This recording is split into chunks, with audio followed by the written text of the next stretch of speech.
15 साल उम्र में रोहन के पापा का देहांत हो गया था। उसके बाद से रोहन मार्केट में सब्जियां बेचता था। रोहन की एक बहन भी थी और बहन की शादी करने के लिए रोहन अपने घर को गिरवी रख दिया था और रोहन अपनी बूढ़ी माँ के साथ एक किराए के घर में रहने लगा। मार्केट में रोहन की व्यवहार बहुत ही अच्छी थी, जिसके कारण लोग रोहन की दुकान से हर रोज सब्जियां खरीदने जरूर आता था। एक दिन रोहन की दुकान के सामने एक रिक्शा वाला और एक लड़की की बहुत बहस हो रही थी और वहाँ पर खड़े हुए सब लोग वो दृश्य का मजा ले रहे थे। बात क्या है ये जानने के लिए रोहन भी वहाँ पर चला जाता है। अरे मैडम, ऐसा थोड़ी ना होता है। आप मुझे अपना पैसा दे दो बस। अरे देखिए ना भैया, मैं अपनी पर्स और मोबाइल अपने घर पर भूल गई हूँ। मैं आपको पैसा कहाँ से दूँ? आप एक काम कीजिए, मुझे आपका मोबाइल नंबर दे दीजिए, मैं घर जाकर आपको पैसा ट्रांसफ़र कर दूँगी। अरे नहीं नहीं मैडम, मुझे सब अच्छी तरह से पता है। ऐसे कह के कोई पैसा नहीं देता है। मुझे अपना पैसा अभी के अभी चाहिए बस। रोहन भी रिक्शा वाले को बहुत अच्छे से पहचानता था। दोनों की बहस हो रही थी कि तभी रोहन उन दोनों के बीच में बोल पड़ा। अरे भाई रामू, क्या हुआ? सुबह सुबह इतना बहस क्यों कर रहे हो? अरे रोहन, देखना भाई, सुबह सुबह एक सवारी मिली है और वह भी बोल रही है कि पर्स घर पर भूल आई हूँ। अजीब सब लोग हैं भाई। कोई बात नहीं रामू, कभी कभी लोगों की परेशानी समझनी चाहिए। और तो और ये मैडम को तो देख के अच्छी घर की लग रही है। रुको, मैं तुम्हें मैडम की भाड़े का पैसा दे देता हूँ। उसके बाद रोहन रिक्शा वाले को मैडम की पैसा दे देता है। Thank you so much. मेरा नाम रूपाली है। मुझे आपका मोबाइल नंबर दे दीजिए, मैं घर जाकर ऑनलाइन आपका पैसा ट्रांसफ़र कर दूँगी। उसके बाद रोहन वो मैडम को अपना मोबाइल नंबर और साथ में कुछ पैसा भी दे देता है और बोलता है कि मैडम, आपने तो आपका पर्स घर ही भूल आए हो, तो फिर आप घर वापस कैसे जाओगे? ये रख लो कुछ पैसे, आपका काम आ सकता है। आपका शुक्रिया अदा कैसे करूँ, मुझे कुछ समझ में नहीं आ रहा है। अच्छा ठीक है, मैं घर जाकर आपका पैसा ट्रांसफ़र कर देती हूँ। ठीक है, अभी मुझे बहुत लेट हो रही है, मुझे घर जाना पड़ेगा। कोई बात नहीं मैडम, आप घर जाकर आराम से आप पैसा ट्रांसफर कर सकते हो, कोई जल्दी नहीं है। उसके बाद रूपाली वहाँ से चली जाती है।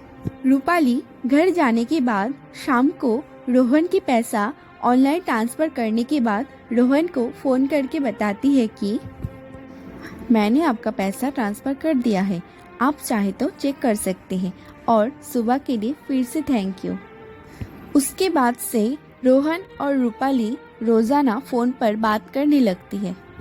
रूपाली को रोहन से बात करना बहुत ही अच्छा लगता था और कभी कभार मार्केट में उन दोनों की मुलाकात भी हो जाता था। उसी दौरान रोहन को पता चलता है कि रूपाली बहुत ही अमीर खानदान की बेटी है और इसीलिए रोहन रूपाली को समझाते हुए कहता है कि देखो रूपाली, तुम बहुत ही अमीर घर की लड़की हो। तुम में और मुझ में ज़मीन आसमान की फ़र्क है।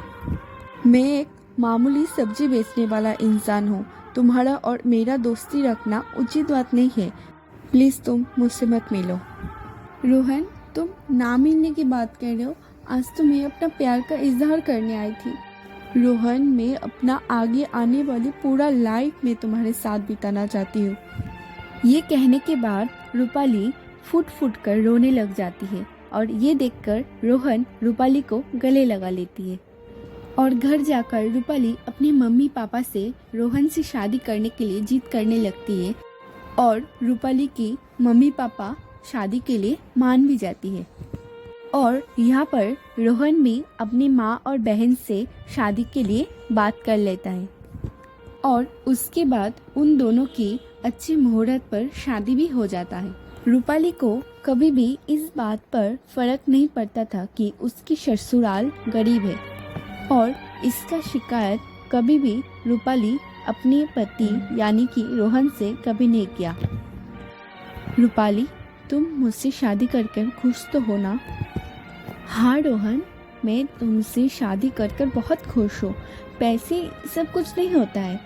मुझे तुम्हारे जैसा एक नेक दिल इंसान चाहिए था, बस मुझे मिल गया है। और तो और माँ जी तो मुझसे बहुत प्यार करती है। जीती रहे बहू, हम बहुत ही भाग्यशाली है कि तेरी जैसी बहू इस घर को मिली है। रूपाली अपने घर में सबका ध्यान रखती थी और सबको खुश रखती थी, और साथ ही साथ रोहन की बहन को भी रूपाली बहुत ही प्यार करती थी। ये देखकर रोहन की माँ बहुत ही खुश थी। धीरे धीरे रूपाली सबकी लाडली बन गई थी। कुछ दिन बाद रूपाली की माता पिता रूपाली के किराए के घर में आती है और उसका किराए का घर देखकर मुंह बनाने लग जाता है। बेटी, तू अपने माता पिता से बात कर ले, मैं तब तक चाय बना के लाती हूँ। और ये कहकर रोहन की माँ वहाँ से चली जाती है।